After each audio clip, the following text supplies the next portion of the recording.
Olá, eu sou o professor Marco de Geografia e hoje vamos falar sobre conceitos de paisagem, paisagem natural e humana, o habitat do homem à superfície terrestre, o cotidiano das pessoas, organização espacial e o porquê a Terra para nós é sagrada. Bom, por habitat, devemos entender o local de morada como áreas propícias à sobrevivência, ou seja, um lugar ou região que nos proporcione diversos recursos, ok?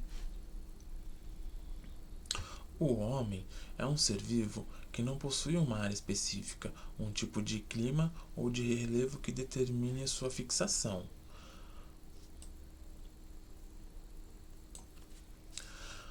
Preste atenção que a palavra homem eu escrevi com a letra maiúscula. Isso significa que estou me referindo ao homem como espécie humana, enquanto conjunto de todos os seres vivos, tudo bem? Legal. Bom, ele pode viver praticamente em qualquer parte da superfície da Terra. O homem consegue viver no gelo, o homem consegue viver no deserto, o homem consegue viver na água, praticamente em qualquer lugar da superfície terrestre.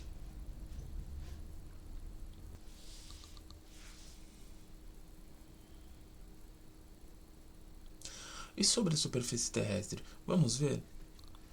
A superfície terrestre é uma fina camada do nosso planeta com menos de 20 quilômetros de espessura e representa o ponto de contato de três importantes esferas que formam a Terra. Bom, ele pode viver em qualquer parte da superfície da Terra. O homem consegue viver no gelo, ele consegue viver no deserto, ele consegue viver na água.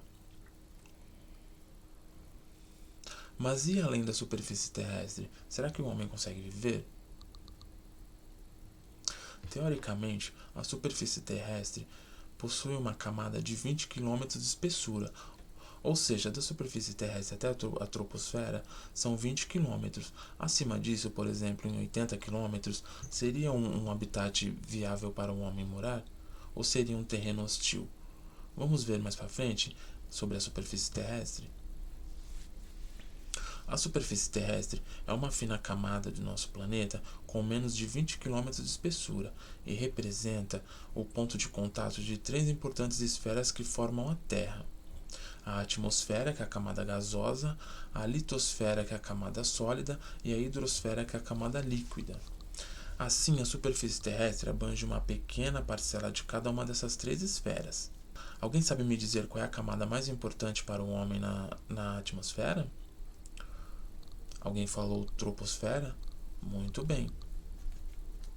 A troposfera é a camada mais importante para o homem. Ela chega a 12 quilômetros da atmosfera terrestre e é a principal responsável pela possibilidade do homem poder habitar a Terra, pois nela estão contidas mais de 80% dos gases da atmosfera que criam os fenômenos meteorológicos, a exemplo das nuvens, o ar, as chuvas, que é o que nós veremos logo mais com o nosso esqueminha de ciclo hidrológico, tá? Estão vendo aqui no esqueminha? Estão vendo aqui no planinho do ciclo hidrológico? Estão vendo aqui no planinho do ciclo hidrológico como se comportam as atmosferas na prática? Nós temos o Sol, que aquece o mar através da energia solar e faz com que a água evapore e volte a ficar líquida só atingindo a altura, e volte a ficar líquida só quando atinge a altura das nuvens. E quando ocorrem as chuvas, essa água cai em forma de gotículas sobre a superfície terrestre e chega até as árvores através do solo e dos rios. Tá bom? Nesse próximo slide, vamos entender um pouco sobre a concepção da paisagem geográfica. Todos os elementos que constituem o lugar ou espaço onde o homem vive formam o seu meio ambiente ou paisagem geográfica. Fazem parte do meio ambiente o solo, as habitações, o clima, as estradas e avenidas e etc. Então percebemos que alguns elementos formadores do meio ambiente, como vegetações, os rios, os solos, as montanhas, as nuvens, os arco-íris, são produzidos diretamente pela natureza. Outros são frutos do trabalho humano, os edifícios, as ruas, a agricultura, pontes, aviões, caminhões e etc. Podemos então dividir o meio ambiente do homem em meio natural ou paisagem natural, que abrange os elementos produzidos pela natureza, e o meio social ou cultural, que compreende obras, organização política, econômica, estrutural e familiar. Conseguinte, já entraríamos no contexto pré-industrial, que ficaria para uma outra aula, tudo bem?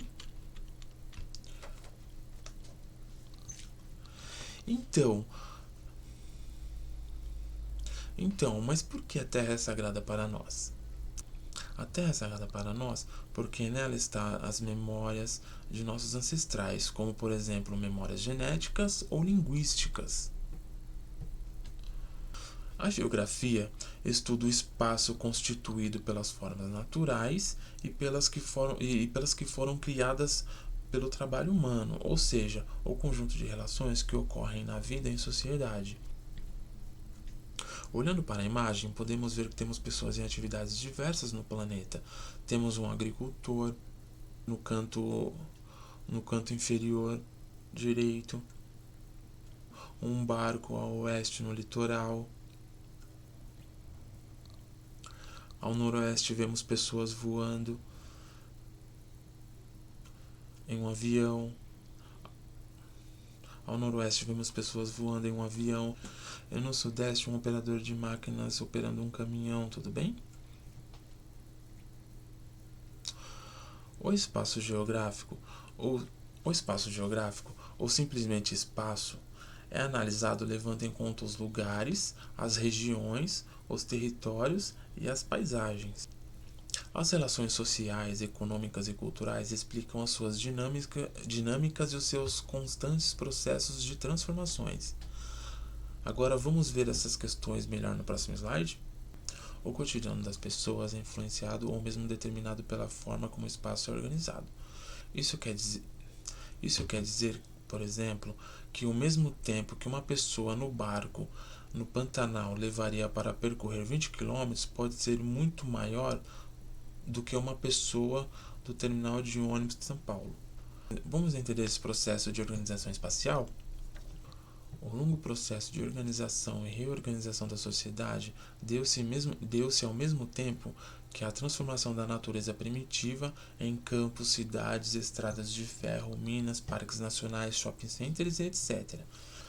Essas obras dos homens são suas marcas apresentando um determinado padrão de localização que é próprio a cada sociedade. Organizadas espacialmente, constituem o espaço do homem, a organização espacial da sociedade ou simplesmente o espaço geográfico. Ou seja, aquelas gravuras ou peças que vemos em rochas e cavernas teriam o mesmo valor que uma placa de localização em um determinado lugar, por exemplo, o nome de uma rua ou um grande prédio industrial. Observe as imagens abaixo e responda as questões a seguir. Pense no papel que os serviços públicos têm no dia a dia dos cidadãos. O que muda na vida das pessoas quando as condições de moradia, transporte, educação e saúde e outros serviços públicos melhoram? Uma pessoa que mora no Pantanal tem os mesmos serviços disponíveis que uma pessoa em Fortaleza? E uma pessoa de Fortaleza tem as mesmas assistências que as de São Paulo? Bom, a nossa aula vai ficando por aqui e até a próxima.